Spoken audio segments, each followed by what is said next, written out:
Assalamualaikum warahmatullahi wabarakatuh. Perkenalkan, nama saya Dian Fitria, absen 9 dari kelas 12 MIPA 6. Di sini saya akan menkultum dengan tema bersabar dan berpikir positif dalam menghadapi ujian dan cobaan. Alhamdulillahirrabbilalamin, wassalatu wassalamu ala asrofil anbiya'i wal mursalin wa ala alihi wa sahbihi ajma'in, amma ba'du. Nahmadu wa nasta'inuhu wa nasta'firhu. Nahmadu billahi min sururi anfusina wa min sayyiati a'malina.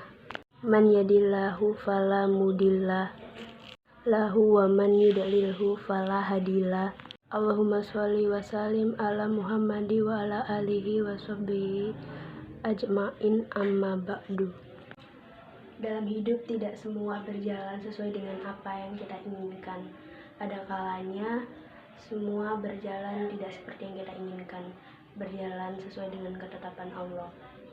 Namun kita hanya perlu bersabar, bertawakal, dan tetap menjalankannya, karena belum tentu apa yang kita inginkan juga hal yang terbaik bagi kita. Kita sebagai manusia harus bersabar dan percaya bahwa segala ketetapan yang sudah digariskan Allah untuk kita adalah hal yang terbaik, dan kita hanya perlu menjalankannya sesuai dengan perintahnya. Seperti yang dijelaskan dalam Quran Surat Al-Baqarah ayat 155 dan 157. Dalam ayat tersebut, Allah menjelaskan bahwa dalam hidup manusia pasti akan menerima ujian dan cobaan.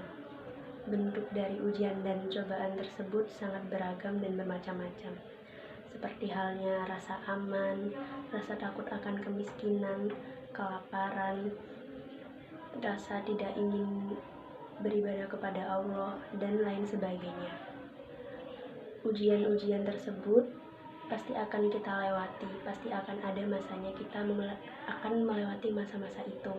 Namun Allah sudah menyiapkan hadiah yang sangat besar, pahala yang sangat besar bagi orang-orang yang mau bersabar dan mencoba untuk bertawakal dalam menghadapi ujian dan cobaan tersebut. Mereka lah orang-orang yang dapat kembali kepada Allah ketika mengalami ujian dan cobaan tersebut. Orang-orang yang bersabar adalah orang-orang yang ketika mereka ditimpa musibah akan mengucapkan kalimat innalillahi wa inna ilaihi raji'un. Mereka itulah orang-orang yang akan dipermudah oleh Allah dalam menjalani ujian dan cobaan serta musibah-musibah yang ada dalam hidupnya. Sejatinya manusia dalam hidupnya pasti tidak akan pernah merasa puas atas segala yang sudah diberikan oleh Allah, seperti akan harta yang dimiliki, kesehatan, kebahagiaan, semuanya masih akan terasa kurang. Itu adalah sebuah fitrah dari manusia yang tidak akan pernah merasa puas dalam hidupnya. Namun kita harus bisa belajar sebagaimana Nabi Ayub alaihissalam. Nabi Ayub alaihissalam dahulu selalu mendapat banyak cobaan, namun dapat mengatasinya dengan terus berbuat amal ibadah, berbuat kebaikan, bersabar. Dan kita diajarkan oleh Nabi Ayub untuk selalu merenungi segalanya, bahwa semua akan ada balasannya pada akhirnya. Kita hanya perlu bersabar, berikhtiar, dan bertawakal, tetap beribadah kepada Allah Subhanahu wa Ta'ala. Sebagai manusia, kita diajarkan untuk selalu bersyukur dan menerima segala nikmat dan berkat yang telah diberikan Allah kepada kita. Kita tidak boleh menjadi orang yang kufur nikmat, yaitu orang yang kurang bersyukur dan selalu mengeluh atas segala cobaan dan selalu merasa kurang dalam hidupnya.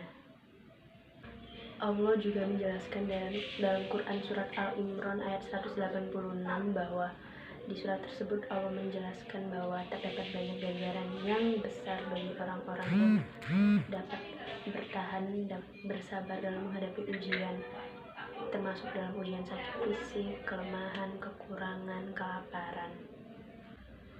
Kita sebagai manusia sudah seharusnya dapat terus berperilaku sabar, berpositif thinking atau berpikiran positif dalam menghadapi ujian dan cobaan yang datang dari Allah Subhanahu wa Ta'ala. Dalam Quran Surat Al-Imran ayat 186, Allah sudah menjelaskan bahwa makhluk-makhluknya yang dapat bersabar menghadapi segala ujiannya akan diganjar dengan suatu kenikmatan di hari kemudian, kenikmatan yang tak ada apa-apanya dibanding nikmat dunia. Perilaku yang benar dalam menghadapi ujian dan cobaan dari Allah adalah sesuai dengan hadis berikut. An Suhaib qala Rasulullah sallallahu alaihi wasallam, ajaban li amrin mu'min, inna amrohu kullahu khair, walaysa daka li ahadin illa lil mu'min, inna asobathu saro'u saqoroh, fakana khairal lahu, wa in asobathu daru'u sobaro fakana khairal lahu. Hadis tersebut menunjukkan keistimewaan seorang yang beriman. Dalam keadaan apapun, seorang mukmin yang beriman dapat tetap menunjukkan kemaslahatannya. Hal tersebut berasal dari sifat seorang mukmin, di mana ketika musibah datang maka ia kembali kepada Allah untuk meminta pertolongan, dan ketika sebuah kebahagiaan datang mereka bersyukur atas segala nikmat yang diberikan. Hal itulah yang seharusnya kita lakukan ketika kita kedatangan musibah atau cobaan dari Allah. Dalam hadis lain juga menjelaskan bahwa setiap orang akan memiliki ujian dan cobaannya masing-masing. Ujian dan cobaan tersebut sesuai dengan tingkat keimanan orang tersebut. Semakin tinggi, semakin berat ujian dan cobaan yang diterima, maka semakin tinggi juga tingkat keimanan orang tersebut, seperti yang diajarkan oleh Rasulullah SAW. Allah sangat adil dalam memberikan ujian dan cobaan bagi setiap hambanya. Allah mengetahui sebagaimana porsi kita menerima ujian dan cobaan tersebut. Allah tidak akan mungkin memberikan ujian dan cobaan di luar batas kemampuan para umatnya. Insya Allah kita semua dapat melewati segala ujian dan cobaan darinya. Sekian dari saya. Berikut pembahasan tentang sabar dalam menghadapi ujian dan cobaan. Semoga kita semua dapat terus bersabar dalam menerima ujian dan cobaan dari Allah, dan kita selalu kembali kepadanya ketika menerima ujian dan cobaan dari Allah. Akhirus salam, wassalamualaikum warahmatullahi wabarakatuh.